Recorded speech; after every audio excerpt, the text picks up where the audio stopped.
Hello everybody, we are Brigaded being a Diagnoses Identity Disorder System. My name is Flower and today's video is part 2 of our system interview series.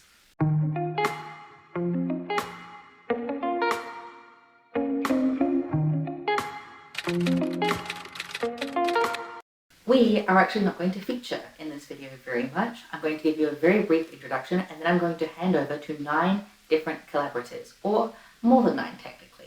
If you haven't seen part 1 of our system interview series, you can find it up above. But we asked different people with DID, OSDD systems about their experiences, and they give their answers that are accurate to their lived experience. So their answers might differ from each other, there might be contradictory things said, and that is completely okay and completely normal within our community. Statements made by one system or one individual are not meant to reflect on the other contributors or as ourselves as the organizer, but instead remain true to themselves as the speaker. If you would like to learn a little bit more about the collaborators or find some of their social media accounts, all of that information is in the description. And without further ado, let's get into the video. Question number 1. How did you know? What were your first signs and what did you think was happening? At first, we had no idea what was happening. We didn't know if we were going crazy, if we were schizophrenic, if we were psychosis. We didn't know what was happening. We just knew that we needed to tell somebody or else we were going to implode.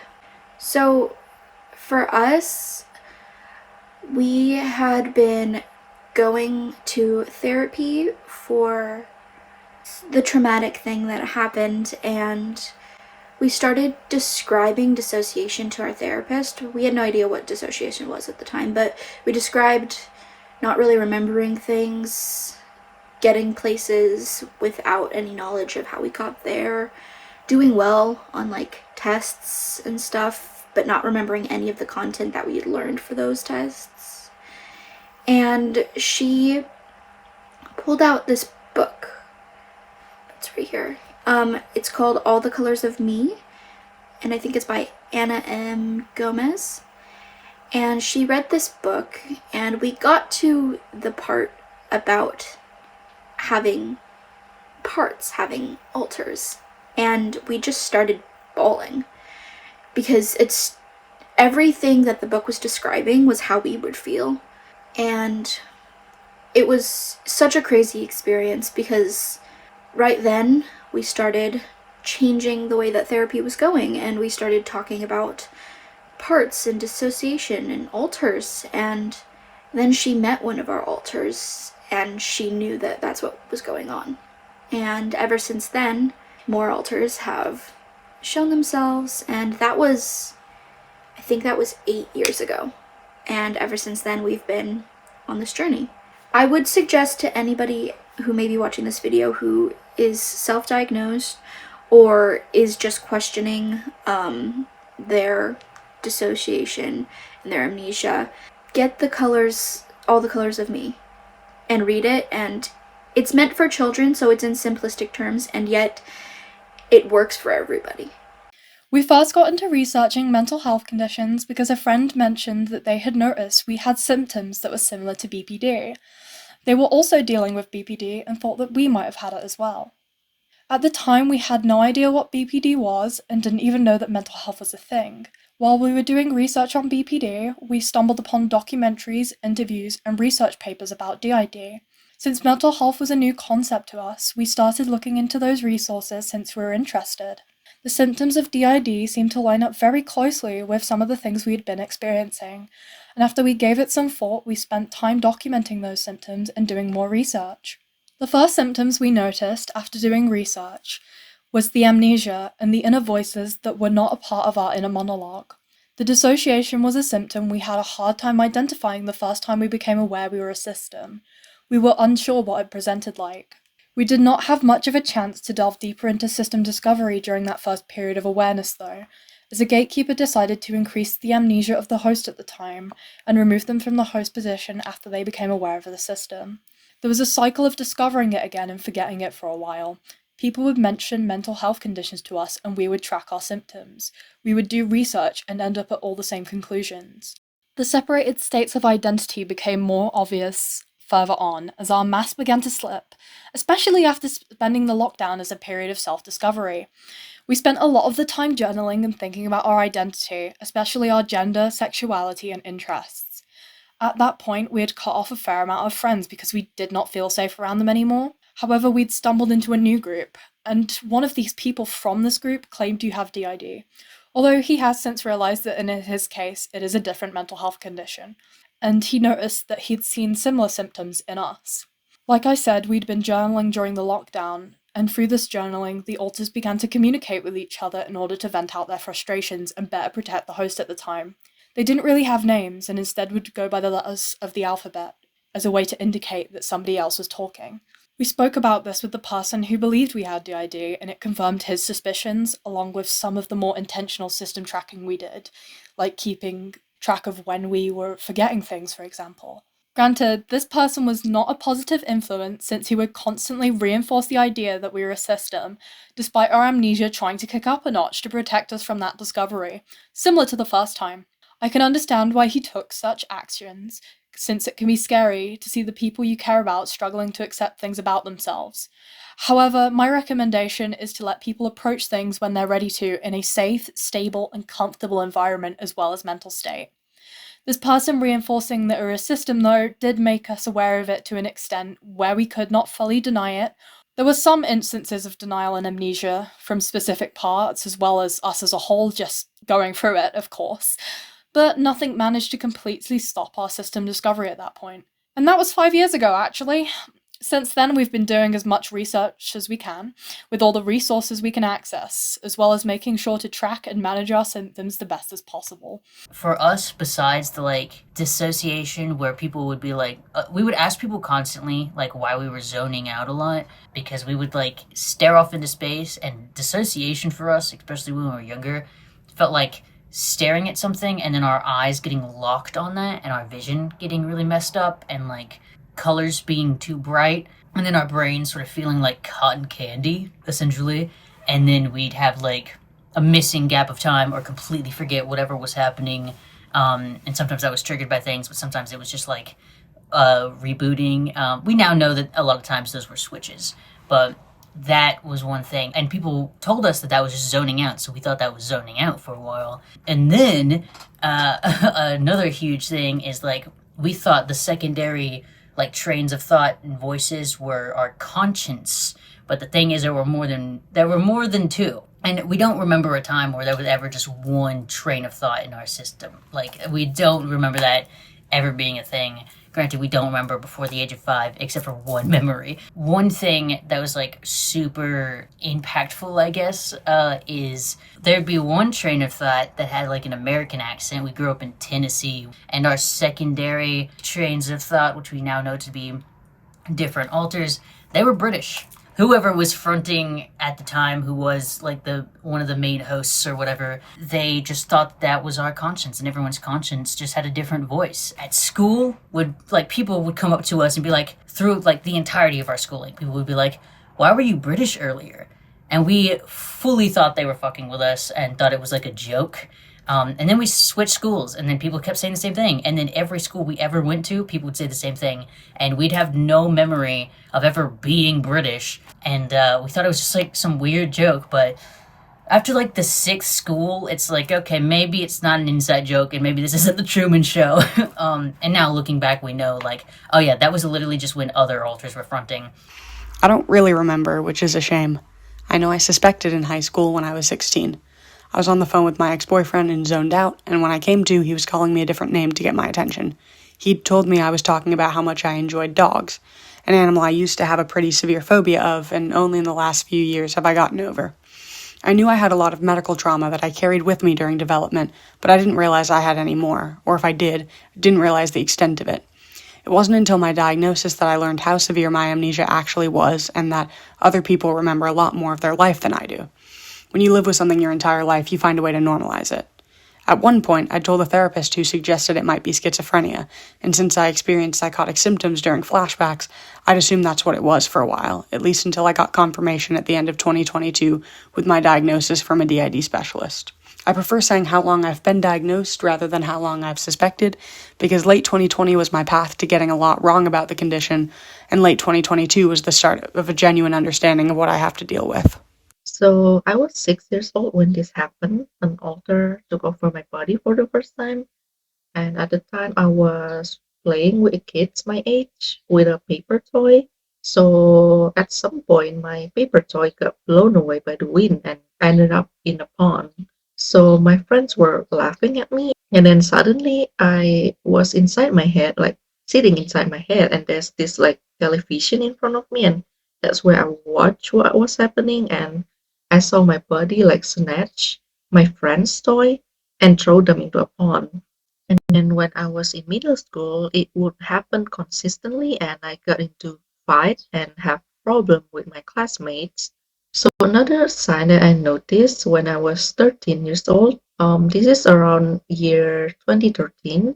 I made a post on Facebook apologizing if I ever do the same mistake again, because there's this other soul in me that's controlling me. At the time, I didn't know what the ID is, and I don't even understand anything about alter and stuff.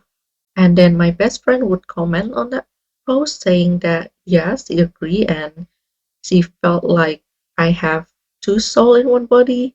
I guess the reason she said that is because me and that alter was like the opposite. Like we have the opposite traits and everything. Like I was calm and that alter was aggressive.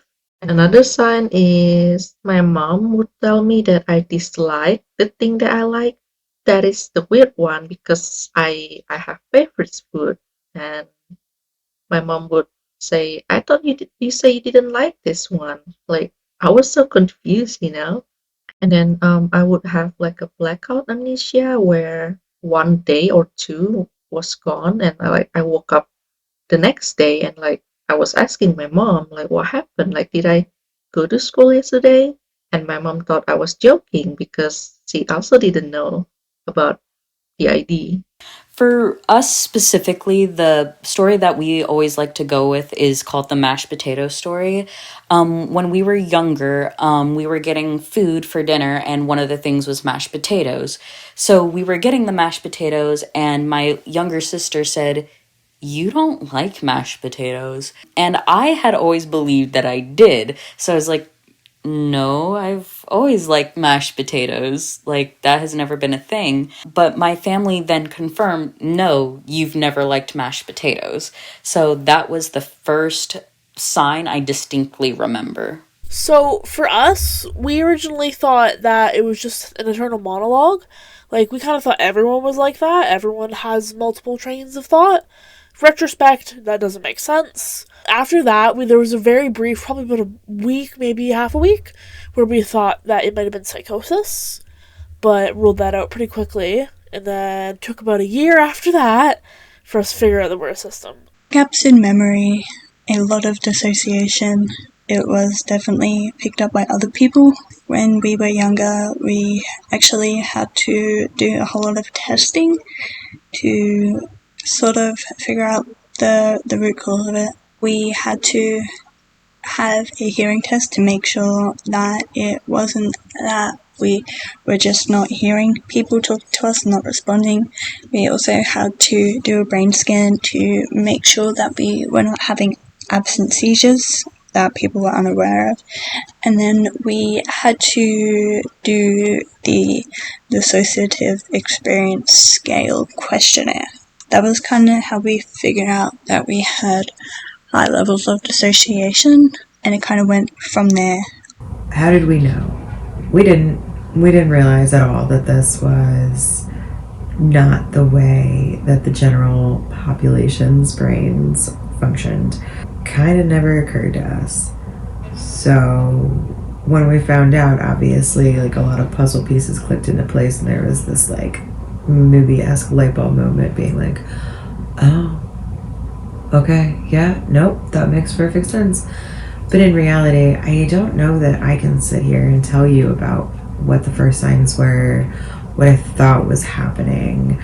I genuinely from the bottom of my heart thought that everyone's brains worked like this, which is why when we went and saw Inside Out with our kids, I was floored to find out that people looked at it and were like, whoa, what a bizarre existence, or how weird to illustrate it like that, because it had always been like that for us, and we didn't know any differently, so we didn't know to think of it differently. I don't know, in a deep way, because we genuinely didn't realize that anything was up. It wasn't until our therapist brought it up and was like, this is what I think is going on, this is why I think this is going on, and like as she was talking to us and like checking the boxes, it all started like coming together, and suddenly the inner world was significantly less blurry once we had this like realization. So that's the best way I can put it. Question 2. How do you approach disclosing DID, OSDD, systemhood? We will only disclose that we are a system if we feel comfortable and safe to do so, and if it will have an effect on the person we are telling. To bring up the subject in conversation, I normally talk about my other mental health conditions beforehand, so it feels less unnatural to randomly switch the subject to systemhood.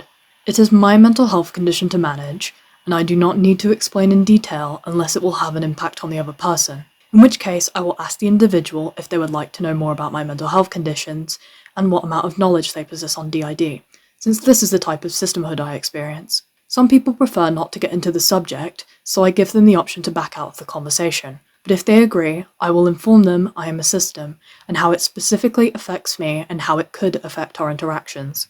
For example, the amnesia for a lot of my headmates is very high, and alters that aren't all that active may not be aware of who some of our friends are. We do not want our friends to feel anxious or offended if we are randomly and inexplicably unable to recognize them, or fail to show up to Hangout since we were unaware of them for a period of time due to a switch. Our behaviour can also rapidly change, and for some of our friends and family members this can be extremely alarming, unless they are informed of why, or told a convincing enough lie if we don't feel comfortable or safe sharing the real cause. If they are interested in asking me questions, then they're welcome to do so, and I answer to the best of my ability. Considering the 7 years of research under my belt, I'm pretty fluent in the subject and experienced in answering questions. I tend to reassure people that any questions they would like to ask, no matter how invasive or personal, are welcome. This is my personal comfort zone, and it is not necessary to answer questions or inform anybody about your health conditions, since it is not your responsibility or their business unless you and them are both comfortable discussing it. After they ask questions, I will also provide reliable resources for further research, such as the DSM-5, ICD-11, lived experience of other systems, although I will warn them not to immediately take people's word for it and to cross-reference this with other people and other resources, peer-reviewed articles, videos, articles by specialists, etc. Honestly, with us, we like to start off with like breadcrumbing. Like, we'll mention the subject somehow, like be like, oh, I watched this one video, or oh, I know this person, or I knew this person, and kind of try to feel out how the person feels about DID. If it's someone who's like more close to us and we want to like explain it to them more. For us specifically, our healing has to be overt for it to work. We've tried being covert, but it just makes all of our symptoms worse. We are experimenting a lot with different ways to be more out about being a system. And if it's someone who's like a mutual and they just kind of need to know, we'll be like, we have DID, let us know if you have questions. But if it's someone who's like closer to us, we kind of try to breadcrumb them. And if they say something that is, you know, like not very socially aware or accurate, then we try to like, you know, steer them on the right path and be like, actually, we've had friends who are systems and we've seen videos and things like that. If they sort of like come around a little bit being like, actually, I have DID, diagnosed and things like that. But sometimes we do just kind of go for it. So it does depend on what we think the person's reaction might be. Because sometimes it's just not really all that worth it to have like a whole conversation, even if it's someone who needs to know, but like you don't really want to like, it doesn't have to be something that you overly explain, you know what I mean? Where it's like, you need to know because you know me, and because we are very different from each other and I have memory issues, okay? So you will notice when other people are fronting if you're paying any sort of attention. I don't. I used to be a lot more open with the fact that I have DID, even wanting to make system content online, but I've been taken advantage of a lot because of it. Now I tell friends of mine I've got diagnosed memory issues, so if they need to repeat things for me, or if I forget something important, I'm not being careless or malicious, I'm just someone with different needs. Close friends of mine know what that diagnosed memory issue is, but I don't really announce different names for my parts unless we're really close. Only one friend of mine knows the full extent of my condition, and that's by design. I've dated people who have deliberately harmed me with DID in mind, and old friends of mine have broken my trust with that as well. It's no longer worth the risk. I commend the people who can live out and proud and confident as systems, but I'm not one of those people. The career I want to go into doesn't really leave room for that sort of thing, and that's more important to me than anything. We kinda reveal our diagnosis once we got diagnosed by a psychiatrist. At first, we only reveal our diagnosis to strangers, like on TikTok. Well, the reason we reveal it to like stranger online because the stranger online are mean to us. We can just block them and never talk to them again. But if it's like in real life, we might have to still see them like on our day-to-day activities and stuff. But little did we know, one of the stranger, we got really close and now we are partners, which is great because he is really accepting of our condition and he tries to understand. Like he did some research and stuff and listening to us about our, symptom and condition and other things. But then as we got comfortable with our situation, we start telling our mom about it, but she didn't receive it too well because she was like, she said she felt embarrassed about it, that, her daughter has the ID. That's what she told us. So we decided to never talk about it again with her and just, deal with our own stuff. But she was very accommodating, basically. Like she helped us for meal and stuff and other things. And then after a while, we kind of posted about our DID. Like trying to explain to people on our Instagram for our classmates to see. But I don't know how they receive it because we haven't really met after a while because currently we are all in internship. So like we kind of get busy and we don't have time to like meet up and stuff. Like there is a possibility that they are, talking behind my back to each other, like gossiping and stuff. But I don't really care, like I feel comfortable and I have my partner who supports me and there are bigger fish to fry, like, therapy and stuff. So like I don't really care if other people is judging me. For us personally, we don't disclose that we have DID unless they're a close friend or someone very personable to us. It just kind of saves us time for it. So for us, we usually don't. We've only ever told 2 singlets in like our real life, like IRL life, one of which is my amazing girlfriend. For what we did for both of those was just try to make sure that there's no misconceptions, so clarify what is DID in our case, it's DID, how that presents for us specifically, and leave room for questions. So if we try to clarify, like, there's no stupid questions, and if there's any questions, feel free to ask. That might not be the same for everyone, because some people might find certain questions uncomfortable, of course. And just, make sure the person's comfortable and not hugely shocked. Like, obviously there's going to be shock and confusion most of the time. Not everyone's going to be like, ha, called it. But, so just be open to questions. We don't really disclose that to people that we know IRL. It's more of a safety thing that we don't, because it's quite a vulnerable thing for people to know, and we just want to keep ourselves safe. When we were first diagnosed, which is going on about a year and a half, it'll be 2 years in October. When we first found out, the very first person that I told was my husband. And that was because I felt like he had to have that information moving forward. We then talked to our kids about it. We have 4 kids together, all teenagers. The first people that got told were kind of people out of necessity. The 5 of them, him and my 4 kids, were absolutely necessary.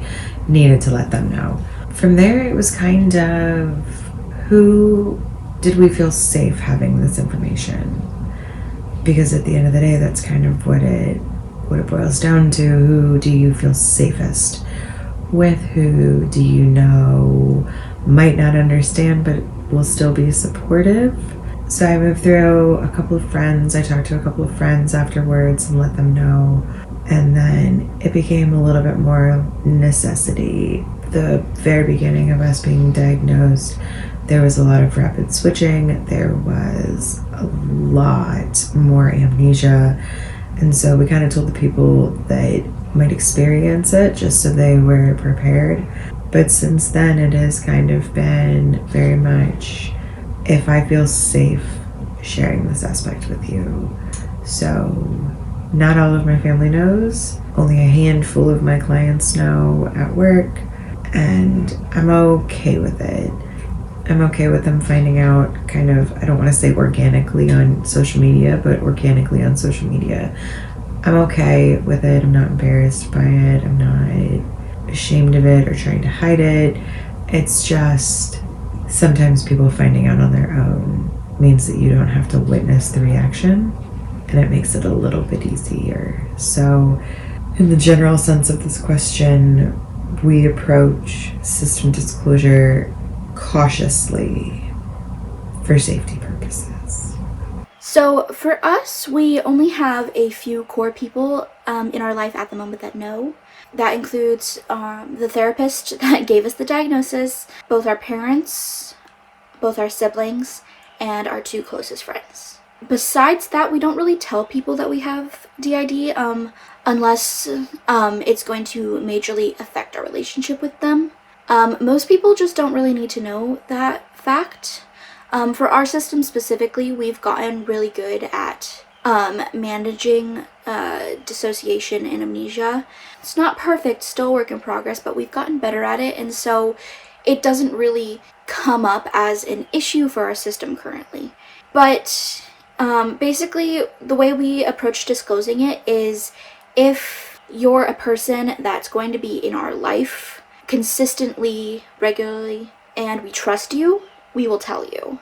That way, in case some amnesia happens, you know what's going on. If there's unexplained personality changes, you know what's going on. Basically, that's how we go about disclosing it.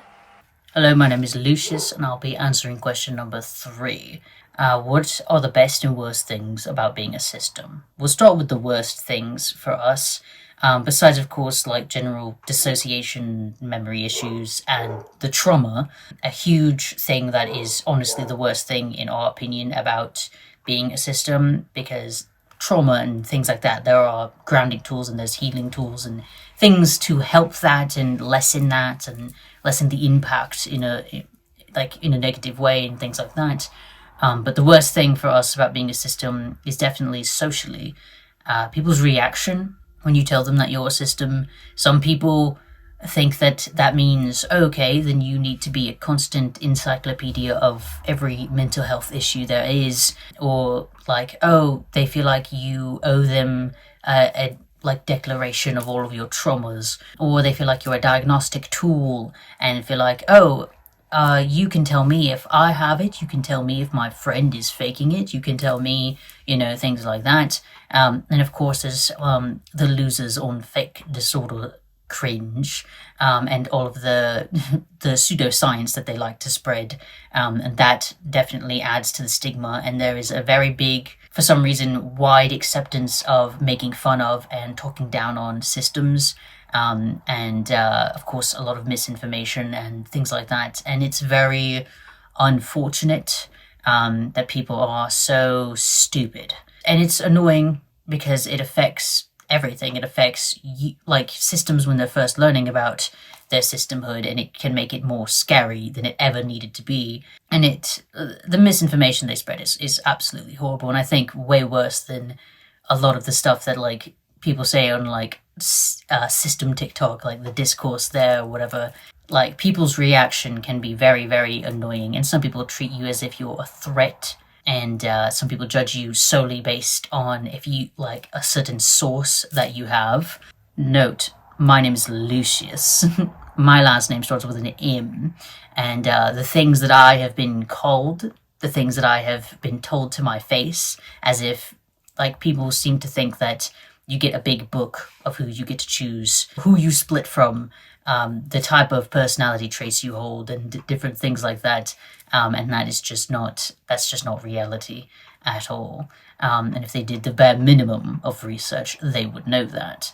And then the best things about being a system, I would say, are it does make you know things. Like in doing a lot of healing work and going through things, you do learn things about yourself, and like you do learn a sort of deeper knowledge on how to exist and have like a balanced life in a way that most people don't have to learn until they're much, much, much older. And there are good and bad things about that, of course, as well. But it does increase your knowledge of yourself. I don't remember who the quote is from, but the true wealth is knowledge of the self. And it's very real when you're a system, because that is, that's the foundation of everyone's existence, is the knowledge of themselves in a lot of ways.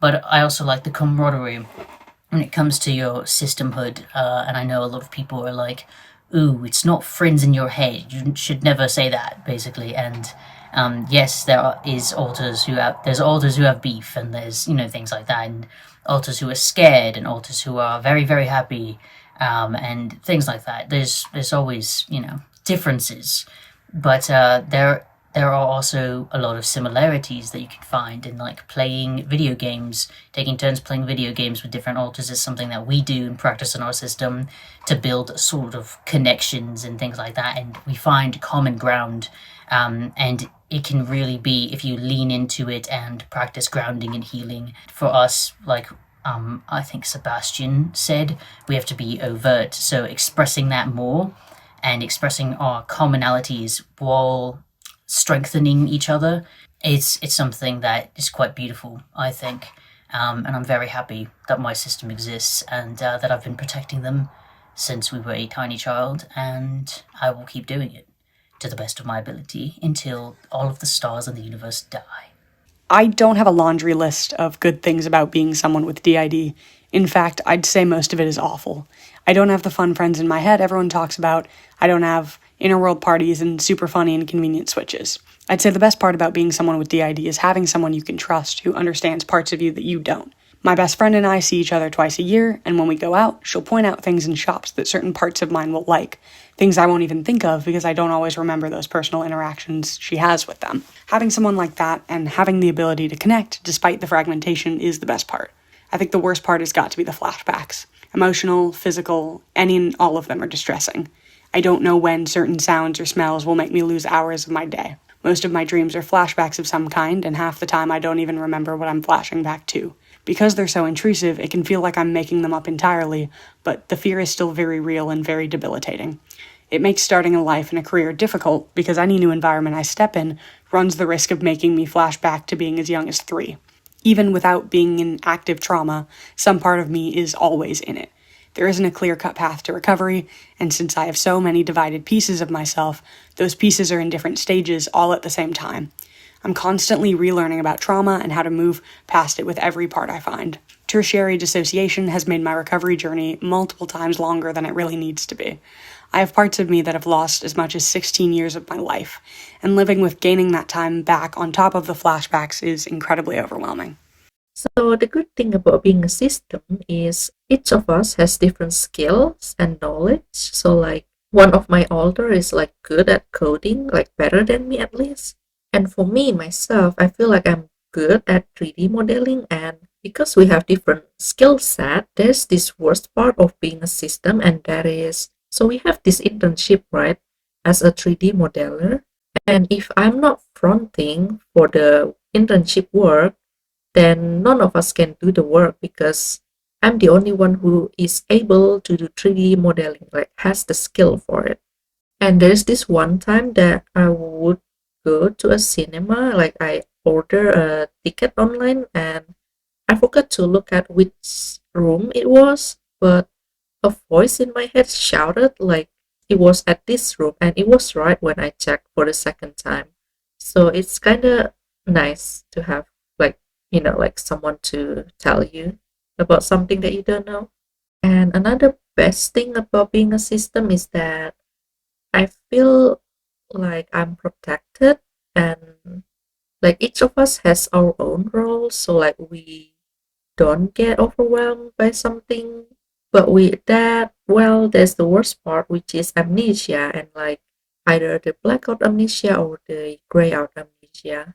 And not to mention about fighting over a decision, like for example, one of us wants to have like blue hair and the other one just want to have like natural color hair. So yeah, that's also part of being a system. Well, some of the better things about being a system is just people being able to do individual tasks that another person might not be able to within our system. It makes things more manageable in life, as well as just kind of keeps things interesting in life interesting. One of the worst things about being a system is the constant memory gaps, the physical symptoms that you feel, like the migraines, the confusion, the not knowing who you might be in the moment, or you yourself feeling that you'll never fully know who you are. So for us, I'm gonna start with the worst so we can get that out of the way. I'm never alone. Never. And I want privacy. It's a good thing, and I'll get to that in the positives. But I just want some privacy, man. And then there's also a lack of control there. Like, I'm the host. I have very bad host syndrome, as some people call it. Where like I don't like the lack of control that comes with someone else fronting. So for me personally, that is definitely a downside. And then the positives, again, like I said, never alone. I always have company, which is good because I get lonely sometimes, who doesn't?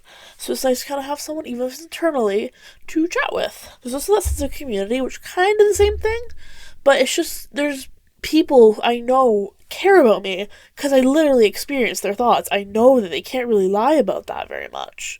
So that security is nice.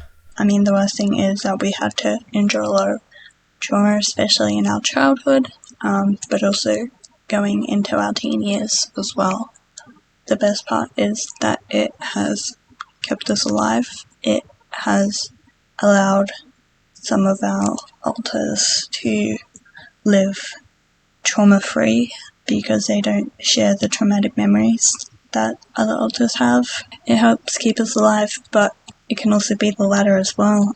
We can have alters that do harmful things to the body and put the body at risk, but there are some alters there that have kept us alive when we can't do it ourselves, if that makes sense. Worst parts about being a system, it's the amnesia, it's the mental fogginess, it's the emotional whiplash that you get when you are feeling emotions from a part that you can't identify and you don't know what is causing it, but you are feeling it and it's debilitating.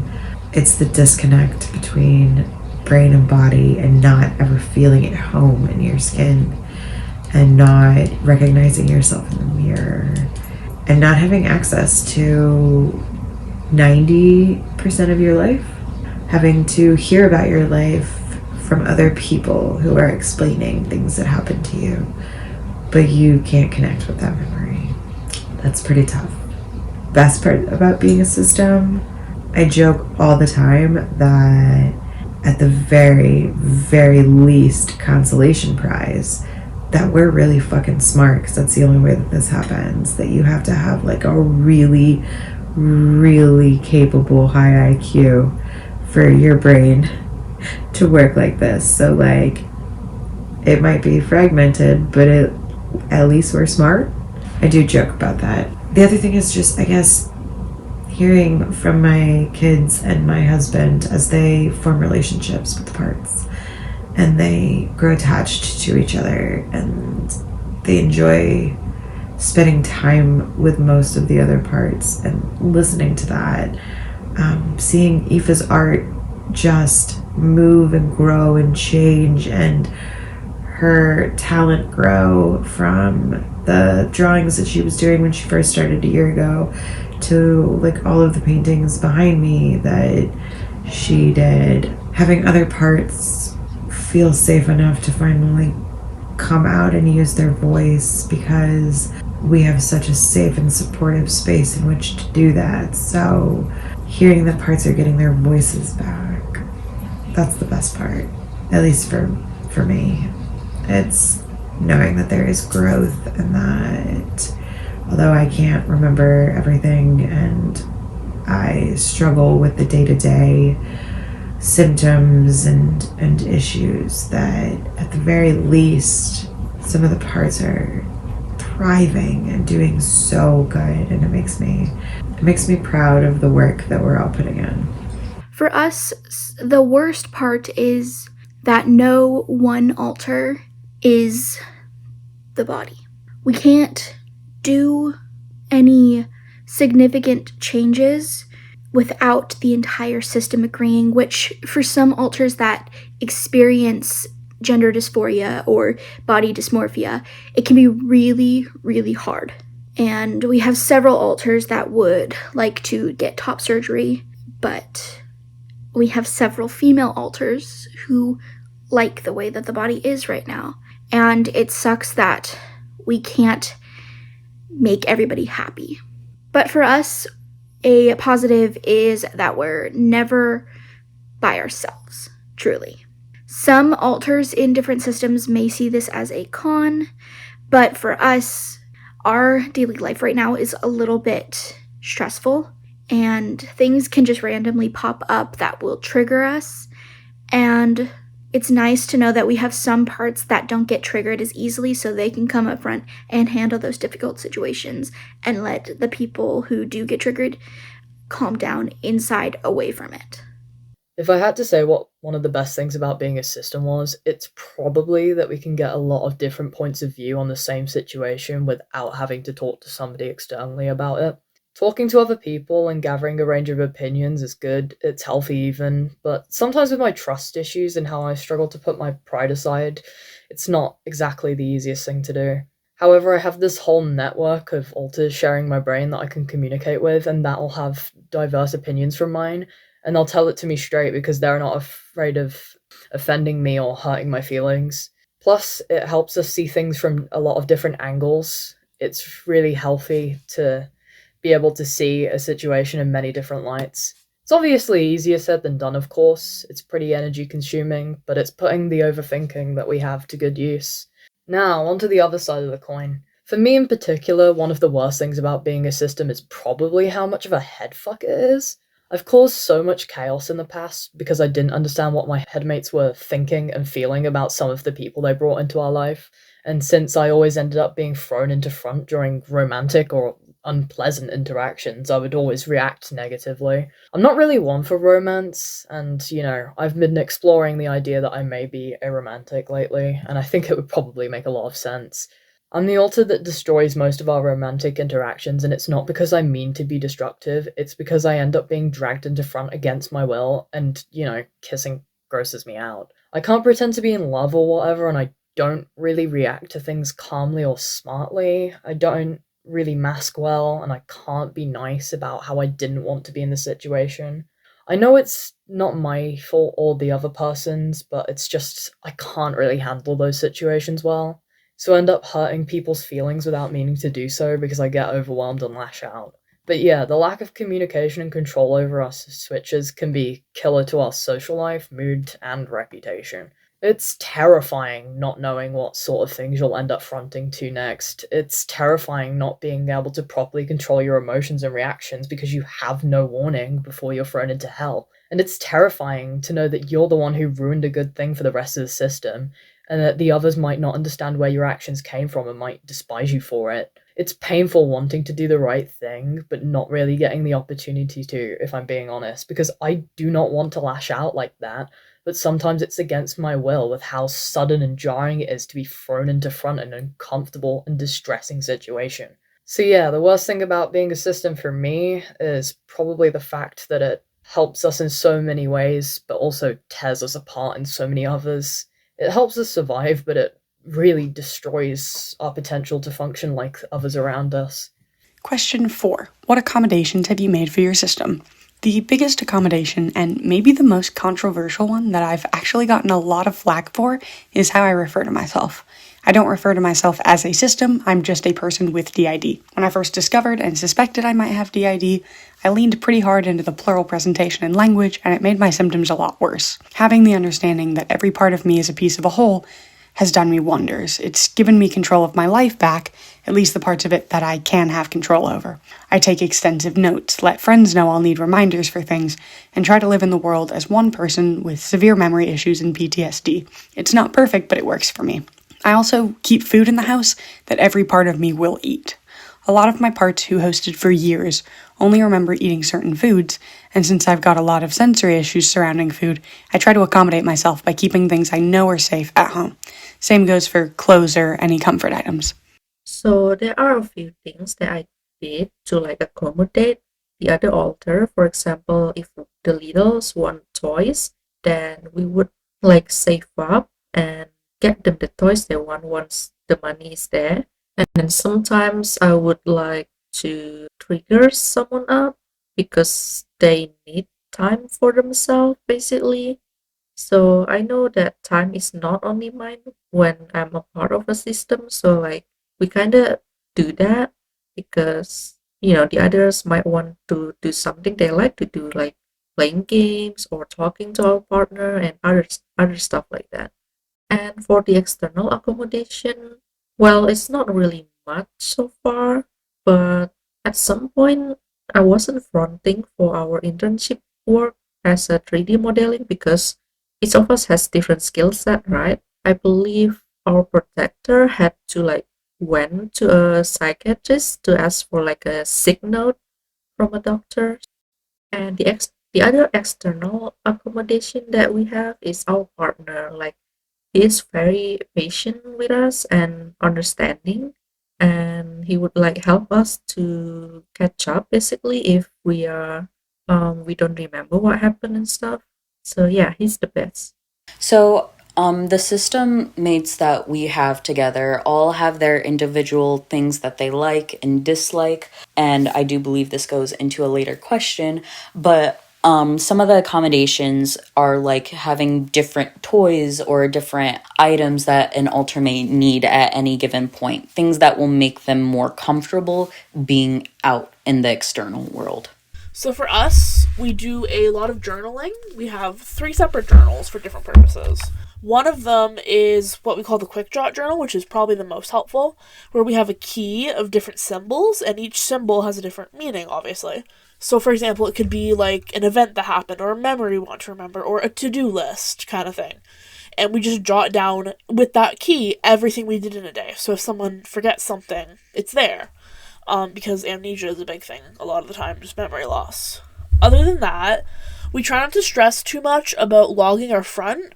I know that it's very helpful for a lot of people. It's really not for us, it's just very stressful.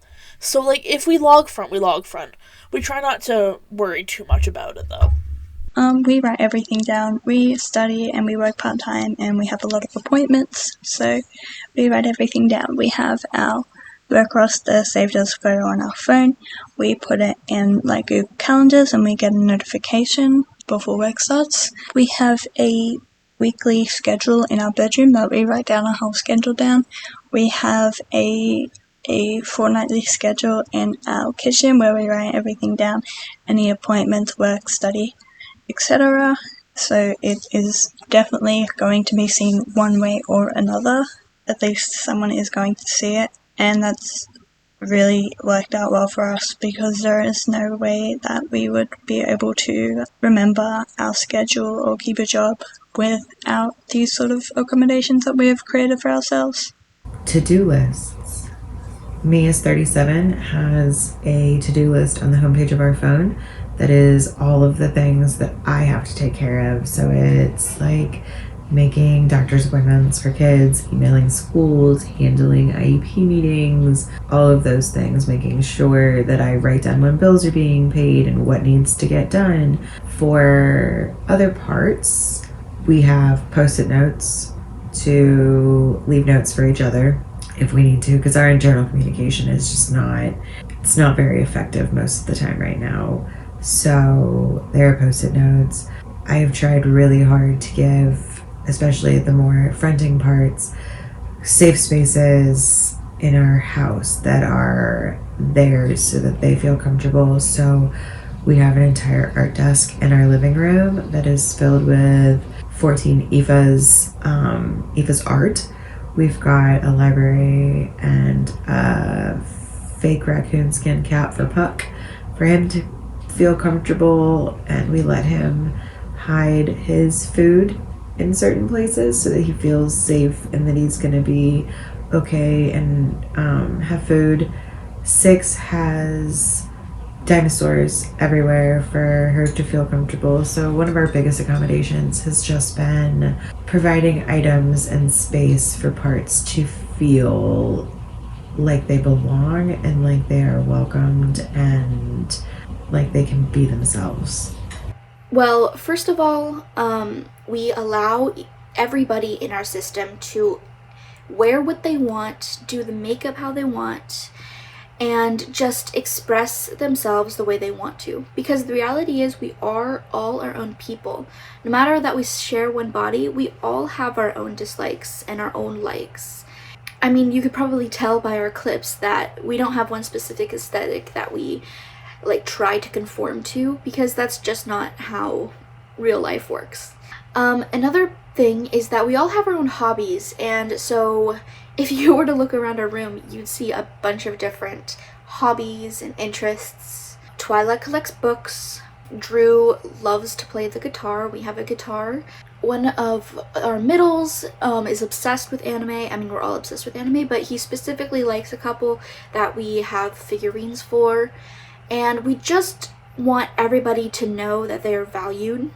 Because the other thing is, if you try to suppress somebody's likes because it doesn't fit your aesthetic, that part is going to become rebellious, and then the system will stop working, stop functioning. And so for us, we have figured out that it's okay if our room looks a little unfocused because of all the different things that people like to do, and that's okay. As long as everybody feels heard and as long as everybody feels seen, our system functions. I'm going to start with the less obvious stuff, I think, since it's on my mind right now. One of the most helpful things that we have that I don't see many systems doing is a lot of lists and things. We have places where we've stored lists of all the foods and drinks we like, which is helpful for when we go shopping, or when people ask, what we want at a restaurant, stuff like that, or what they can buy for snacks. It's an absolute lifesaver for knowing what our system-wide safe foods and our widely differing food tastes are like. If somebody puts something on the list, I know that they like that specifically, so if I know they're going to be around soon, I can get them that thing. You know how handy that is? It's insane. We also have a wish list of things we would like for our birthday, Christmas, or just as a gift or a personal purchase sometime. It comes in handy when we want to treat ourselves or when our grandparents nag us about what we would like for around Christmas time. They really get onto us about what we want for gifts. So we can actually go put stuff on our wish list, and then when they ask us what we want, it's there. And I don't end up with a set of new bath soaps for Christmas because, Lord, I have enough bath soaps. We even have a list of things we're interested in, which has the category of things we like, and then the list of stuff that comes under that category, like content creators, websites, stuff like that. I can't state how helpful this one is, in particular when it comes to being a system. I highly recommend having a list like this.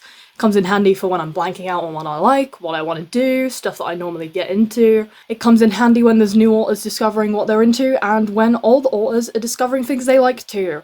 When you're stressed and don't know how to calm down, you have a whole list of things you're familiar with and invested with at your fingertips. To-do lists, those are helpful in general, but when it comes to being a system, they are like a lifeline. It keeps all of us on the same page and on track with our day-to-day life. It is a small olive branch of communication across headmates, but it goes a long way. Upcoming events lists? You betcha these are important to have. I mean, it goes without saying, though, with all the amnesia and stuff, but you get the point by now. Having lists with a lot of information about your life and yourself is insanely useful. Having it listed makes it quick and easy to go through, and also simple to add to. Having all your headmates contribute so you can have the full spectrum of opinions and knowledge in your head without dipping into anything too deep and getting the important stuff sorted? So awesome, dude. Especially since I have a big whiteboard sitting on our floor that is mega useful, since it's really obvious to go check it when you switch in, and it's hard to miss. Anyways, moving on from the list because I've gone on about that plenty. Having items that cater to specific alters is pretty important to us. I found that the best way to do that for us is through clothing and accessories, so that way everyone can adapt to what we're wearing, to feel more comfortable and themselves. Arvin has a special chain he likes, Smokey has a mountain of plaid shirts, I've got all of my florals and my bright colours. Laurie literally made her own clothes one time for fun, and Shade has their own dedicated cosplay box, although that was more to accommodate for an interest than a fashion sense. It is also vital to make sure the outfits that we go out in will be comfortable if we switch, and if not, that we have a backup that we can change into. This does mean that we don't own any dresses or skirts, since hardly any of us feel comfortable in them, although I am very open to buying one or two for the alters that do enjoy wearing them, and also it's a bit self-indulgent for either the very rare times I feel feminine, or just because I want to wear a skirt in an entirely unrelated way to gender presentation. We wind up wearing jeans and t-shirts a lot though, and not much makeup. It depends on who gets us dressed when we get up, but essentially we try and avoid things that are widely uncomfortable across the system unless we know we'll stay in front for the whole time the outfit is on. Or unless, we have a backup. And like I said, it is not just clothes, but accessories. We have some bracelets, necklaces, rings, earrings, belts, shoes, bandanas, scarves, etc. that specific alters feel more comfortable and themselves while wearing. Also, another random one is phone themes. We have a Samsung and there's this setting called Modes which allows you to have preset phone settings, as well as different wallpapers, so sometimes we use that, because some alters would prefer to have their own backgrounds and such. And then there is the obvious stuff. Symptom tracking apps, journals, gathering info and face claims for headmates, and all that jazz. Anything that allows us to indicate who's fronting is a massive help. Really useful in grounding and keeping our friends in the loop. The biggest accommodations come from us expressing being overt. That is our path to healing, and it's very socially unacceptable to be proudly or boldly yourself in any way, especially if that is queer or if that's alternative or if that's mentally ill. And so a lot of the accommodations I would say around our system is socially, giving each other the spotlight and realizing oh shit, actually I'm not the main character, we are all the main character. And that of course is going to be different for every system, right? But with us, we're polyfragmented and overt is our way to go in our highest good, you know what I mean? So we have to make room for each other and realize that when we're making room for each other, we're not doing other alters a favor, because we don't have one alter. Just because they mask the best doesn't mean that they have, that they're better than other alters, or that they're the true alter, or that they're the core alter. Us, stepping out of that and trying to get out of that, main character syndrome, and being actually, we are all scientifically proven, and that's one of, our grounding phrases. We are scientifically proven, diagnosed 3 times in the past 2 years. It's we need to accept each other for the betterment of our well-being, and part of that is realizing that we share space, we share time, we share a life, and that can be beautiful and helpful, and it's evolution, man. But yeah, that and just learning what we can about grounding and obviously healing and trying to get help and support are different accommodations that I feel we have made for each other in our system. And we definitely need some time where it's just a day where we only talk to each other at least. That's mostly I think what it is for us. Hi, I'm Layla. I would like to answer question number 5, asking about our inner world. So some of us have different inner world. For example, me and 3 other alter, we would live in the same house that is made from wood, and we do have like separate bedrooms and different rooms and stuff, but it's still in the same house. But for our protector, he would have this place at the beach where he could like chill and relax and spend time when he isn't at the front. The rest of us don't really have inner world, like it's just pitch black when they are not fronting. For us personally, it's just like one huge mansion that we all live in. However, there are things outside of the mansion, like apartment buildings and stuff like that, but it's not like we go to those usually. I really wanted to answer this one because I am currently building our inner world in The Sims. So our inner world, it's changed a lot recently. Originally it was a house, and then it was 2 houses, and now it's like kind of an apartment building, but there's no like kitchen or anything unless the person wants a kitchen. We basically have like a unit and just whatever we want within that unit, and then there's like a common space in the ground floor with like, it's basically a giant living room with a bunch of different activities we can do. So that's kind of what our inner world looks like. Like I said, I've been building it in The Sims, so that's really fun. We're actually a system without an inner world. A lot of systems do have inner worlds, but we're not one of them. It's just nothingness.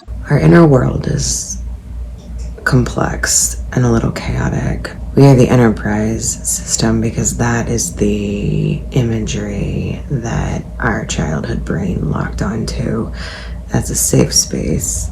Everyone has been working on or has created like a space, a room that feels like theirs, and most of our internal communication seems to only work when we are quote unquote on the bridge. That is when we can communicate amongst parts easiest.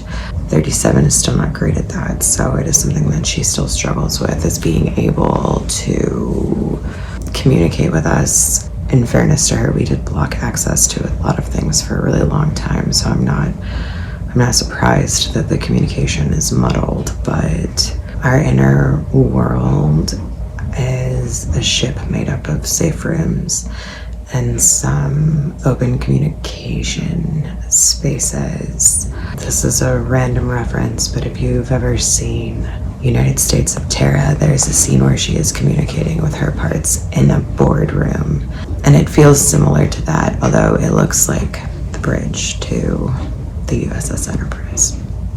So our inner world is very small compared to a lot of other systems that we've seen or talked to in person. Our inner world is just a tower on an island surrounded by water. It kind of looks like a combination of both of these pictures. Basically, the bottom of the tower is very far away from front, and the top of the tower is basically right here. Basically, if you are in the top of the tower, you are either fronting or you are co-con or co-fronting. Basically, that is how our inner world works. And if you are outside of the tower, you are most likely dormant. Or you're either dormant or you are new. Once you come into the tower, we can talk to you, which is how it works in our system. Our inner world used to look much different than how it does now, but this is the most cohesive way for our inner world to work at the moment. Okay, so I'm going to preface this question by explaining something. We have aphantasia, which is a condition that affects your ability to visualize things mentally. For example, I can't conjure up the image of a super detailed 3D apple spinning around in my head. And actually, there's just nothing going on up there at all, because I don't have a limited ability to mentally visualize things, but a complete inability to mentally visualize anything, actually. Anyways, this plays a massive part in how I view my headspace, because people usually see it in their head, but since I have no ability to do that, I see it a lot differently. It's like having a caption but no image. I can describe it and match that description to images I see externally, but up in my head, I can't see a thing. Instead of seeing someone walk into the front room, I can sense them or hear them, but I can't see a thing. Speaking of the front room, let me describe it for you. It's a room that is primarily a cool tone white colour. The floors are white wood, the walls are painted white, and even the lights are white. There's a white couch in the centre of the room, and it has a range of monochrome pillows on it. A round white rug is placed in front of the couch, and there is a square glass coffee table on it with a lot of gold accents. Off to the right side of the room is a yellow, light blue, dark blue, and red hammock suspended from the ceiling, and on the left side of the room there is a white plush beanbag with 2 white pillows and a beige blanket neatly folded and placed on top of it, if people actually bothered to fold the thing. It's a very strange room considering it's part of a mansion. The rest of the rooms have patterned rugs, red leather couches, beautiful tapestries, warm fireplaces, classic mansion look. And then there's the front room, and it's so white in there for some reason. I just kind of think maybe it was empty for a while before it got decorated, and then we didn't really bother decorating it properly.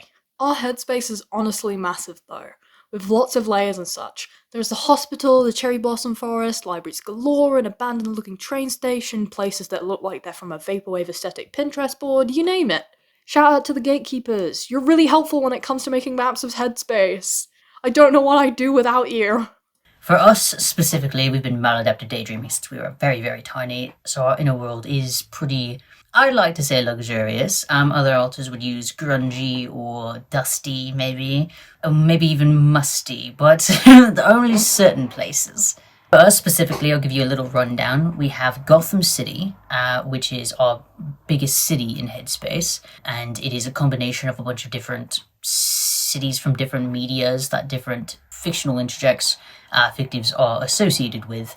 And we have an author who is literally the mayor of that city, Penguin. Shout out to Penguin. Very cool guy, loves purple. And then we have the Cyber City, or the Blue something city, which is a city that is near Gotham, but looks very cyberpunky. Like it's always dark, and everything's got lit up in neon lights, and there's a lot of non-human-y robot alters and like different that flavor of alter that likes to live there and hang out and stuff. We also have Roosterville, which is an old west town where some alters like to hang out. Then we have Halloween Street, which is a cul-de-sac that is stuck in time sometime in the early 2000s, decorated to the T with Halloween things, specifically older, like nostalgic Halloween things. That's where the Littles live. That's where 2 schools are. What they learn in those schools, I have absolutely no idea. And we have the vampire residence that's there, which is different from the vampire estate. The vampire estate is technically called Dracula's Castle. It is literally a giant castle that's between the Halloween Street and a giant forest of fog where a lot of altars have been buried and kind of resurfaced from, and there's a lot of different buildings and places in there and different altars in there. And there's also a little set of woods and a little park there. And I forgot to mention, on Halloween Street, it is always overcast, and the sun just never touches that place. And Roosterville, it's always sunny, and there's different weather in different places in Headspace as well, and different types of alters who like to live there. And that's like a quick rundown of our Headspace. We've got some things for sure. I should say first that my inner world is incredibly metaphorical. The layers, areas, and separation are all ways I subconsciously visualize disconnect between parts. I designed my inner world in therapy. Right after my diagnosis, my therapist asked me if I had one, and when I said no, she suggested trying to make one. I used to meditate a lot for stress, so she suggested trying to visualize a space I felt safe in. I started with a natural spring, 4 trees, and lavender plants around in an outdoor forest glade. I'm prone to dissociation by nature of the condition, and too much of that can be pretty harmful when not actively needed, so I've had periods where I put more or less effort into designing that safe space. It expanded on its own subconsciously. I used to have buildings around that glade that represented periods of trauma that certain parts were stuck in. Therapy has made those go away. I experience different layers of the inner world that operate like layers of a cake. Certain parts have access to them in ways that others might not. Each is a separate environment with separate parts in it. There's a reason those parts are so distanced and hard to visualize and put concepts to, but I don't know what it is. I've sort of learned that if something needs to be made clear when it comes to parts, it will eventually manifest in a way I can visualize. Designing an inner world has made recovery so much better because I can understand the internal logic behind layers and subsystems, and I'm almost naturally forced to have to wait to find out about parts of myself that are hidden as a result. How do you navigate sharing one's life between many? From how we believe our system formed, it's come from a place where it's better for us all to act like the main host rather than trying to have our own individual lives. Not to say we haven't exactly tried, but it's just easier if we all act as the host since we have a very complicated life as is. So, for us, there's not too many switches. Like, this is pretty rare. It's usually Danny. I got really excited with the inner world question. But usually, there isn't a whole lot to manage with switching and stuff. But we're trying, especially Danny, is trying to learn to kind of accept us a little bit more as their own people. They're trying to learn, we all are, but trying to learn to prioritize the group as opposed to just our own interests. So, for example, if one person is really saving up for something, another person is not going to go and buy something that will ruin those savings. We're trying to prioritize each other a little bit more instead of just ourselves. Yeah, it's very, very, very hard. We try to accommodate everyone's interests, I suppose. We have some clothes that we've bought that I'm like, I would never wear that, but other alters might like wearing those clothing. Same with just things in our bedroom that others have bought. I front most of the time at work, but my money is their money as well. So, yeah, we try to accommodate everyone's interests and, allow them to have autonomy in their own life. It is a bit hard. It's very, very, very hard, especially someone who does not like to give up front because it can be very scary not fronting. There is a lot of amnesia when you're not in front. You don't know what other alters are going to do. You don't have memory of that, and that can be really, really, really scary. That's like a thing that I'm sort of trying to work on, allowing other alters to have time in the body and live a life, because yes, I am the host, but that doesn't mean I'm the only one. Doesn't mean I'm the most important. We're all a system. We all work together. We all have different roles, different purposes. I think it's important to, let everyone live a life that they want. With as much communication as we can muster, especially for the adult parts that have to make decisions and protect. A lot of communication, almost all of it is external though. It is notes on a phone. It is trying to remember things that are important for our system, for 37, so that they don't get forgotten. It's being okay, sharing time. We don't have a co-host right now, so 37 essentially is our host, and if she is not present, then someone else has to kind of step into life. I will give her family full credit in that they have been exceedingly understanding and patient and kind towards all of the parts. 37's husband especially has worked very hard to build trust with all of us and to build separate relationships with all of us as a friend, because we all accept that he is her husband, but he has gone out of his way to make sure that whoever is out feels comfortable. It is a lot of work. It is a lot of external communication, and then it is a lot of putting out fires as they crop up because things get forgotten or lost or sunk into the recesses. In terms of job and stuff, currently we are in a career that has multiple different aspects to it that align with what a lot of different alters like to do. Sometimes we're acting, sometimes we're behind the scenes, Sometimes we're doing an office job. Sometimes we're doing fashion and makeup and hair. Our specific job title allows us to have more creative freedom within our job, which is really, really nice because everybody does have different things that they like to do. But it's nice to know that not just one person has to be at work. We're also pretty good at managing being co-conscious with other alters, and so getting things done has become a lot simpler since we have learned to share the front.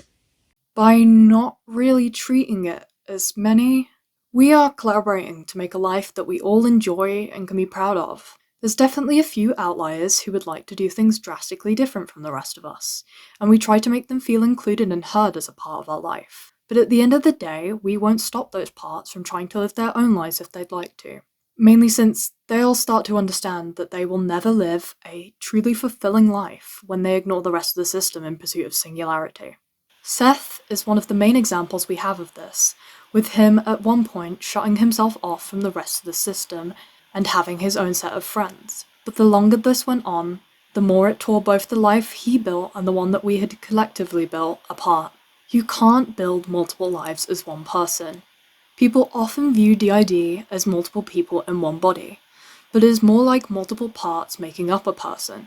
It's similar to when people build up a large lie surrounding their identity and it comes back to bite them. You lose all track of it and it comes crashing down because you can't keep up. Seeing as our identity is split, there is too much information to manage with only one life, and especially with the amnesia clouding over our awareness of this life. Another life? It's simply too much to manage. We can barely manage the one we're living, let alone multiple. So we share, like the prompt implies. We all work together to build a life we're satisfied with, and all of us play a part in building it. Some are more involved than others, and some have important roles in it, even if they aren't as involved, but ultimately, every part matters in making our life what it is. How do we do it? I suppose that's a little difficult to comprehend if you aren't so used to it, but since we've had plenty of time to adjust after becoming more aware of it, we just carry on. It's business as usual in the building. We all contribute to keep it running smoothly. We all pitch in on the tasks we're working on and play to our strengths. We keep note of everything in our diary, so we have as much awareness as possible despite our amnesia. And we've been focusing a lot lately on only doing the share we can handle, rather than doing the entire task laid out before us. Even something as small as writing out what we'd like to get done for the day is so helpful to keeping our life on track and to building collaboration and communication across the system. Sometimes those to-do lists become a competition to see who can do more tasks, or a race to see who can do the chores the fastest. It's kind of like a team-building exercise when you really think about it. It's not about trying to build a perfect life with a cracked foundation. It's about slowly filling in the cracks step by step so you can walk on it with the confidence it won't crumble from underneath you. We have a whole life to heal, and eventually we'll reach a point where sharing is a lot less complicated. But for now, we make it work. For us in our system, a lot of it I feel like was answered by Spade, I believe, where it's a lot of making space for each other and realizing like you are not the one true alter, you're not the main character, and that's how it is for our system. That's what healing looks like for us. But doing everything you can to remember like you are not alone.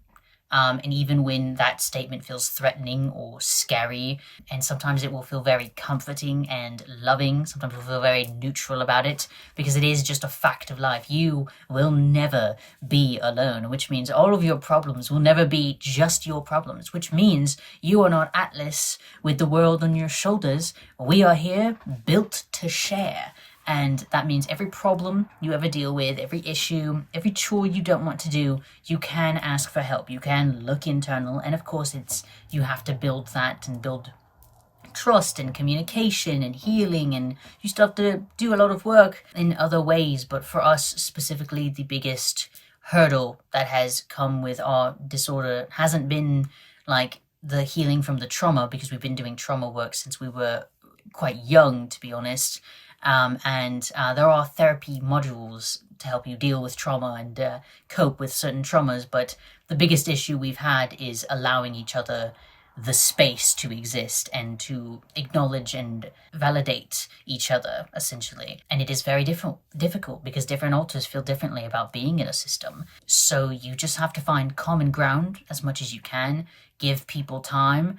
But something I also did was haunt them, because at the point of realizing, oh, it is hurting us to try to be covert and try to cycle into denial, because anytime we try to be covert, we cycle straight into denial, which is another reason why we can't be covert, because that is the exact opposite of healing. Every time that sort of thing gets close to being triggered, I and many of other alters, several alters have split with the purpose of keeping us out of denial and like being very proud and happy about being a system. So for our system specifically, those alters, we try to share our idea, our belief, our feeling of like, actually, DID can be quite a beautiful thing if you really look at it, because DID is it's not the trauma that happened.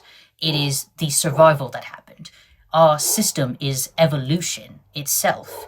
It is not... For us, we have to believe it is not something that keeps us stuck in time. It's something that causes us to constantly evolve and learn more and grow more and heal more and connect more with ourselves and other people and the world around us, and grow a deeper understanding of things. And trying to find the good in being a system is a huge thing for us, and find commonalities like video games, fandoms and things like that, and music. Music is a big one. Making different playlists for different alters, different playlists for how different alters feel about being in a system and things like that. All of those things can very much help with the communication with each other and understanding each other more and allowing each other to exist as who we are together, collectively and individually. I try to remember that I'm one person with one life.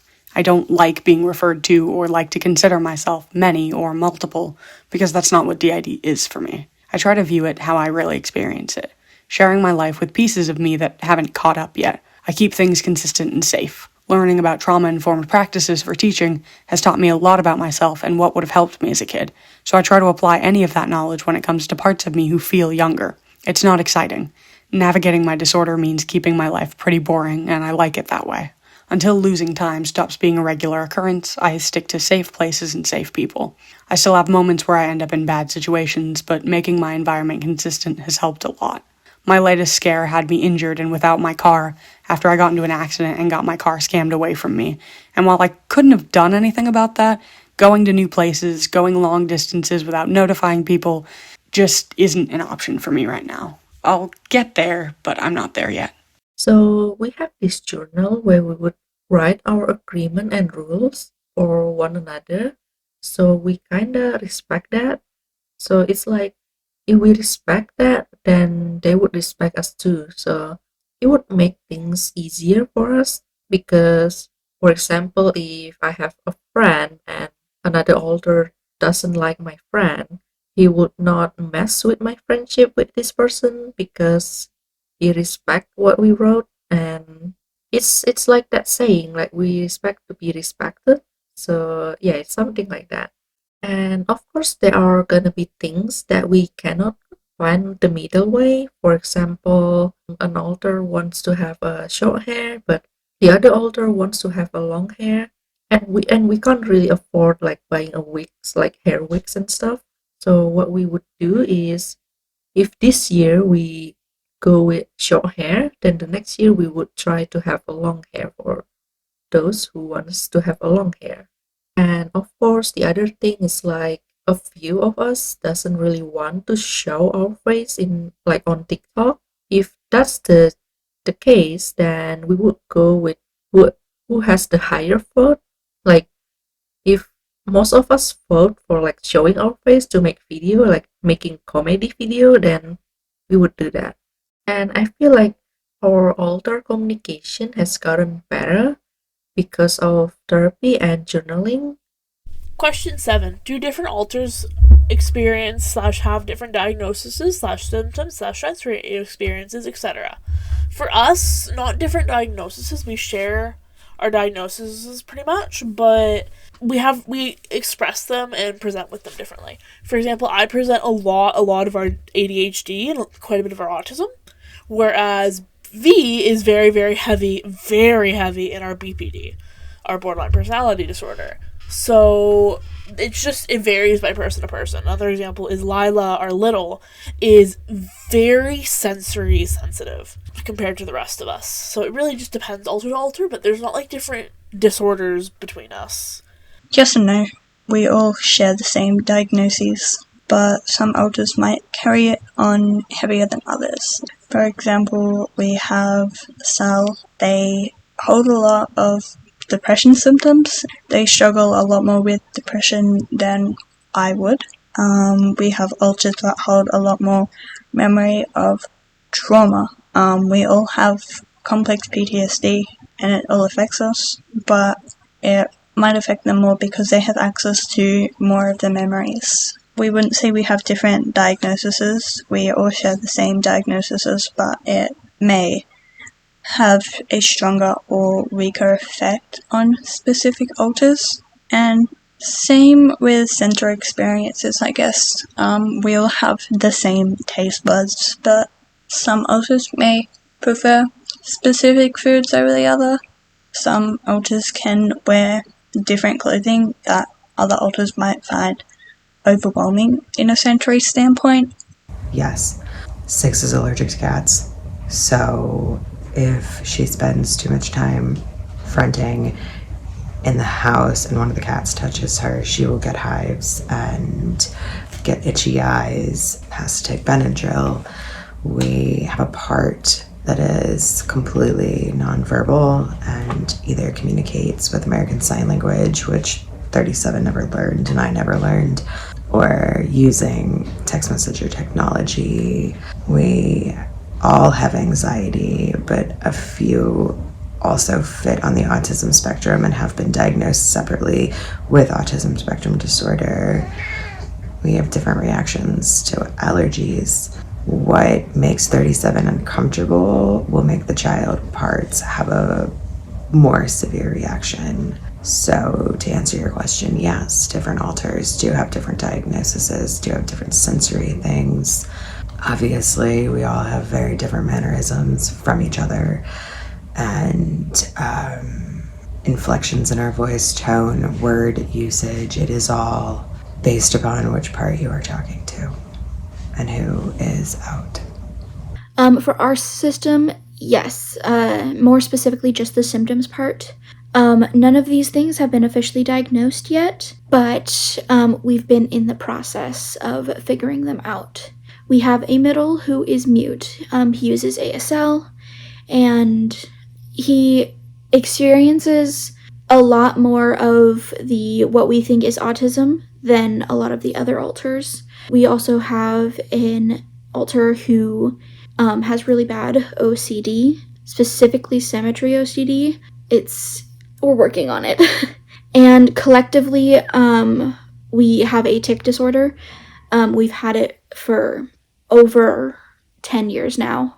And, but we do have an alter who doesn't actually experience, much of any of it. He is what we would call an ANP, which stands for apparently normal part. He doesn't show that he has much trauma at all.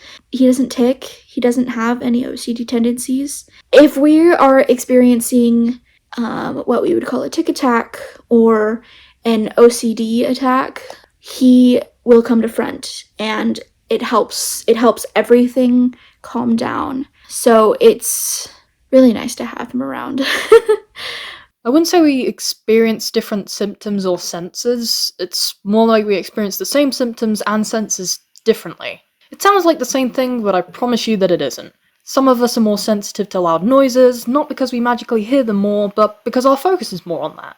Certain headmates are more sensitive to bright lights. We may feel pain more intensely or sometimes less, depending on who's fronting.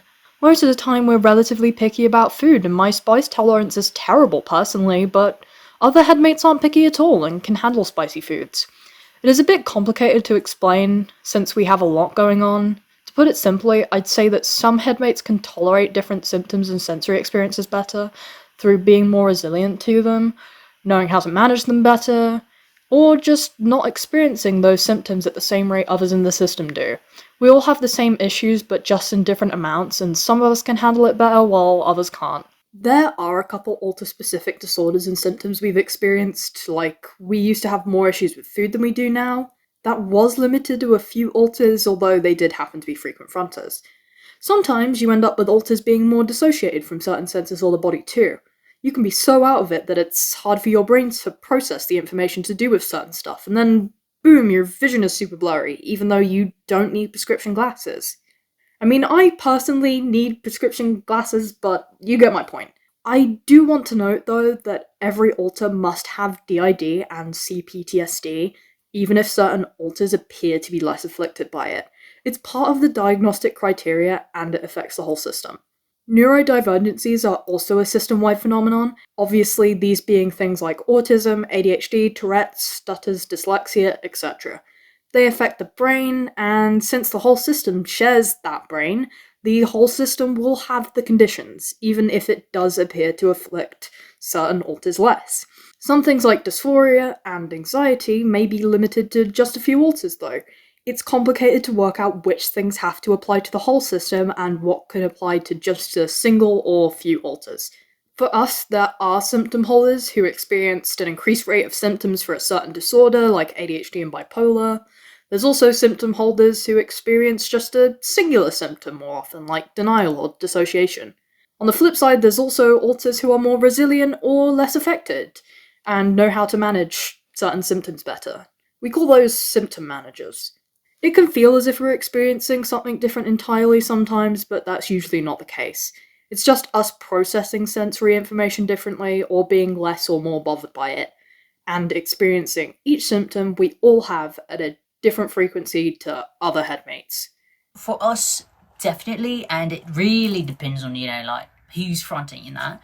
Depending on, like, who's fronting, some alters, they get, like, triggered more easily sometimes, and they're a bit more on edge, and it could be, like, for all of us are some level, we don't have any alters that we, like, call, apparently normal parts. We all have some level of connection to, like, our trauma, or different traumas and things like that, because that's just like how we are now, because like we share, you know what I mean? Some alters just like they feel more triggered by things like more frequently and things like that, and some of us feel like more disconnected, more chill when it comes to like triggers and things like that, which could be triggers for dissociation, and like triggers for like panic and things like that. But like it really depends too. Some of us also like split literally to like be the embodiment of like system pride and system joy, because like I guess our brain was like, if you don't enjoy some part of like being a system, then you're just gonna like live in the constant like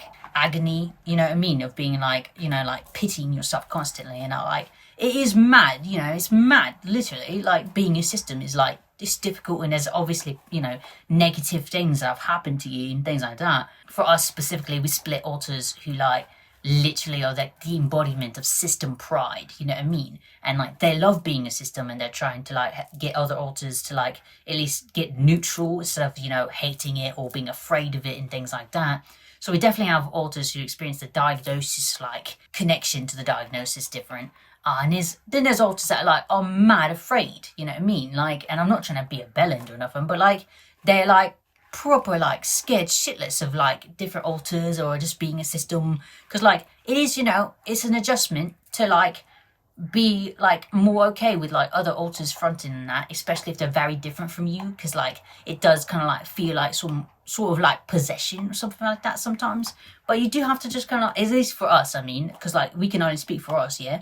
And they can be like scary and shit, you know what I mean? Some alters definitely like sensory wise, like mostly with like food, because we have different tastes like in certain things. There's some things that we all, like get along with, like, you know what I mean? Like any sort of spicy wing, you know what I mean? Like we quite all enjoy, yeah? But like when it comes to sensory things, some textures of some foods really like bug certain alters, but then there's others that's like, don't care about the texture of things, you know what I mean? Or like don't care as much, you know what I mean? So it really just depends. And but the answer is yes. They do experience, like we all do experience things a little bit differently, but like not like insanely differently sometimes. I don't have different diagnoses between parts, but a lot of my symptoms do vary between parts. I'm not confirmed to have autism spectrum disorder, but I do suspect it, and different parts of me deal with different severities of those symptoms. Certain parts have a lot more trouble with sensory overload than others, and textures and foods that would not bother one part will feel debilitating for another to deal with. Speech is also something I've noted a lot of differences in. Even besides just a change in pitch, my speech varies a lot between different parts of me. I split a part in 2023 who did not speak full stop. In the last few months, this part of me has started to, but because of the trauma associated with speaking up and being heard, his particular speech pattern is different. He has a lot of trouble with speech in a way that other bits of me don't have. It's almost like a speech impediment, but one that's entirely psychosomatic. I also suspect different parts of me have different food sensitivities because my body's reaction to dairy is not consistent at all. I don't have a ton of differences in handwriting, not like I've seen others have, but I'm aware of a part that took notes in one of my linguistic lectures, and the notes were near illegible. A lot of the symptoms certain parts of me experience are psychosomatic, and dealing with them involves dealing with trauma rather than the solutions that might befit each symptom were they experienced by someone without DID. The answer is yes, they do. I don't know which alter it was, but I was told that this alter had allergic reaction to an octopus. Meanwhile, I don't have any allergy to octopus, and my mom insisted that we don't have any allergies, so it was interesting for me. And another different thing for us is our eyesight. So like one of us would have minus 2.5, and then the other one would have like minus 1.5, so we kind of have like different minus power on our glasses. It was interesting for me and for my mom because every time we check our eyesight, it is different every time. Like it could go like lower or it could go higher. And most of us has different likes and dislikes, and we could have different opinion about something or someone. And not only that, we can have different relationship with them. For example, the littles are not in romantic relationship with our partner. And not just that, not all of us are in romantic relationship with him, so some older are just friends with him. I think so far those are the different experience that we have as far as I know. So for our system, while we do have bodily, allergies and stuff, all of our different alters may have their own different allergies, and we all have our own different experiences within the external world as well. No one's experience is the same as the others. For some of our alters, like they have different allergies from one another that do affect them in the external world as well. Some people don't like certain sounds or noises. Some people don't like certain food. It's all just dependent on which alter is experiencing the external world at the time. How do you manage all the associated symptoms, the amnesia, identity confusion, headaches, etc. that come with your diagnosis? I'm going to touch on this for a second, but in general, I think 37 would be the better one to answer this, but I know it is challenging. I don't have the amnesia or the identity confusion. Perhaps it's because I have such clear boundaries as a part and know what my role is, and that is why I don't. But I do get the headaches, which are debilitating, cannot function, and the headaches affect all parts. So even last night, 6 was out, and the headache got so severe that she curled up into a ball on the couch and just rocked back and forth because the pain was unbearable. I know for 37, the amnesia is the hardest aspect of all of it because she's feeling like she's missing her life. And unless you have DID or something similar with a dissociation, it's impossible to describe to people what it's like to miss whole chapters of your life. So we manage in the ways that we can. It all goes back to like internal communication and trying to get to know your system. And we have done a lot of work so that most of our system is is working on the same goals, and we all want what is best for the system, but there are still parts who are afraid, and there are still parts who don't want to exist. So managing that becomes a little more challenging. So how do we manage? As cliche as it sounds, I would say, honestly, one fucking day at a time, because every day is a different experience. It is hard. With the amnesia, like we said before, writing things down, it can be really scary to not remember things. So writing things down is a really good way to sort of do that. Identity confusion is a really tricky one. I think near the start of our system discovery, we wanted to track who was fronting at all times and know every single alter. We don't do that anymore. We don't really track who's fronting and how many alters we have, because we found that it's just way too stressful for us and makes our dissociative experiences a lot worse and a lot more common.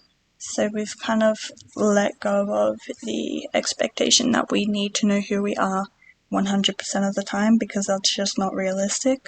Headaches are really hard to deal with. We get a lot of headaches, especially when we switch, and a lot of fatigue as well. Sometimes after we switch, we literally just need to lay down in the darkness and have a rest. Having like the internal voices, it can be a little bit jarring having other alters communicate to you. It's just weird having someone else's thoughts in your head that you don't feel like they are your own. It can be pretty scary, especially at first, but it's also sort of just allowing them to have a voice and listening to what they have to say, because again, we are a system. We all do work together. We all deserve to have a voice and share our opinions. Managing the symptoms of having a dissociative disorder is not at all easy. It's exhausting. It's a lot to deal with on a day-to-day basis, and we just kind of try to do our best to get through everyday life. There is a lot of stuff that we do to manage our symptoms, actually, and I probably won't be able to cover it all. Our diary is 100% the main thing that we do to manage our amnesia. We update it several times a day, which seems like a lot and a bit tricky to do, but it's because it's a diary we have on our phone. Before, during, and after certain things I'm doing in the day, I will talk about how it went, how I'm feeling about it, etc. The perk of doing it on Discord specifically means that I can search the channel for a certain word and find every time that I've mentioned it. I also have a whiteboard that is sat on the floor of my room, which has both a to-do list and an upcoming events list written on it, and I have a sheet of things that I could do if I get bored on there as well. Stuff being removed or crossed out makes it easier to work out where we are with certain tasks, and since the date is written on the top, it's useful for headmates who don't know how to navigate our phone or our watch. I have reminders set to take care of my basic needs on my phone and my Alexa, since the poor time perception and switches can make it hard to keep up with that sometimes. It also helps that my friends all know I'm a system and they're open to reminding me of things if I'm unsure or can't remember them, and they also know where to direct me so that I can read my own notes and explanations of what's up. For the identity confusion, I have a couple different grounding techniques handy, a list of identity questions, and, of course, system applications. The grounding techniques you can probably look up. It's your breathing exercises, counting different senses you're experiencing, touching or tasting something very intense like an ice cube or sour spray, doing small puzzles, whatever floats your boat. Sometimes it's better to let yourself stay dissociated, but if you really need to be grounded, then that sort of thing is the go-to. Plus music. Music and interests are very common things that can help people ground themselves better, both identity-wise and just in general. Tracking switches is very important to knowing who is most likely to know what happened during, when they were in front. It can make it easier to work out who's there most often and what different headmates are fronting for. You can pick up details about different headmates by knowing when they have fronted, and like I said, it's important. Although it isn't as necessary, to be honest, a lot of people will insist on others trying it out, but it's fine not to, especially if it's overwhelming or sending you down a denial spiral. Internal voices I don't really do a whole lot of management for. I just listen to them and chat with them, because after years of symptom tracking, I'm aware it's my headmates, and most of us get along after some much-needed communication. The more negative ones I get can be pretty distressing though, so usually I'd ask them why they are saying nasty things and what they are trying to do by saying stuff like that. Half of the time they're just perpetuating trauma or doing something messed up to protect us, and not everyone knows how to manage things well, so I don't really mind. If I can't talk it out with them, I just play my silly pop music. So, it seems less serious, and so they stop bugging me as much. They may not leave, but I sure as hell can't take them seriously with Pink Pony Club playing in the background. And lastly, the headaches. I still don't really know how to deal with them fully, but setting aside time to de-stress, switching slower, and doing the normal headache management malarkey, that usually makes it better and a bit easier to bear with. I can't exactly stop my brain from switching or splitting new parts, but taking care of myself still helps a tad, even if it's not always easy to keep up with. Like, the ultimate answer is pretty basic, which is like, exercising communication and exercising grounding, besides, of course, like, the trauma work that is necessary to heal as a system. But, like, I feel like another alter mentioned this in one of these questions, but, like, our biggest issue, besides, like, the identity confusion, stuff like that, our biggest issue is, like, making room for each other, a lot of the times. And, like, some of us are better about it than others, admittedly. Usually the alters who are better at masking seem to think that they, like, because that's just, like, how our brain is set up, the old way of things, the old, like, hierarchy, where it's, like, whoever's the best at masking gets to front the most and gets to feel like the one true alter, and then everyone else is lucky if they get, like, 5 seconds of, like, a conversation, or, like, get to pick out a snack or something. So our biggest, like, issue is, like, not ignoring each other and stuff like that, because when we ignore each other and people try to, like, keep other people out of front and stuff like that, our dissociation, our memory, other things like that get much more difficult to deal with, and we split more easily. It's the most difficult thing, I think, within, like, our symptoms, because dissociation, there are certain alters who, like, can, like, lean into dissociation and seem to, like it a little bit, and then there's alters who are terrified of it, and it's just, like, it's definitely different depending on who's fronting, to be honest, but, like, in general, communication and grounding and, like, working together is mainly how we manage all of our symptoms. We do have, like, journaling things that we do, like, we like to make video diaries, and we like to, which we definitely need to do more of, but we like to journal, like, write down system rules that we all follow, and, like, schedule, like, this is a cleaning day and things like that, and try to keep each other accountable. But we also have, like, Twinote and different apps on our phone that we use to, like, make each other different accounts, like, and have conversations with each other and send each other memes and stuff, and that helps a lot. And talking out loud is something that really, really helps our system, along with music for each other, like grounding music and stuff like that, and music about how we feel about stuff. Those are things that, like, we really use as, like, a crutch, like, really helps us, like, grounding things. Strong scents, like, identifying certain scents for each other. Like, in the past, we've had cologne packs, and, like, you can do that with so many different things, where it's, like, these specific alters wear this specific cologne, and, like, us, like, trying to learn how to, like, make more room for each other when they would front, or when we try to get them to front, we would, like, spray that cologne on us, and then it started helping a lot. But also strong smells in general help us ground a lot, so we all use like a cologne or, like, incense and things like that, yeah, it's something that really, really helps our system. But grounding and communication is the basic bitch answer. With as much grace for myself as I could possibly manage. I'm a person who's experienced severe trauma, and holding myself to expectations I can't meet doesn't work. I take a lot of notes and let the people around me know if I'm having a tough time remembering when it comes to amnesia. Identity confusion has unfortunately been consistent throughout my entire life, and I've found that taking those moments as they come, without analyzing every inch of them, makes managing them easier. I work really closely with my therapist to continue to learn new ways to help myself during flashbacks and bad days, and that communication with her has been integral to my recovery. I wish I had an answer that wasn't a cliche, day by day, but it's true. I take new things as they come and try to remember that I'm in no rush, whether it be with my career, recovery as a whole, or just becoming the person I want to be. I've got a lot of time, and every day of that time is spent trying to carve out a future that I can live in without any more fear.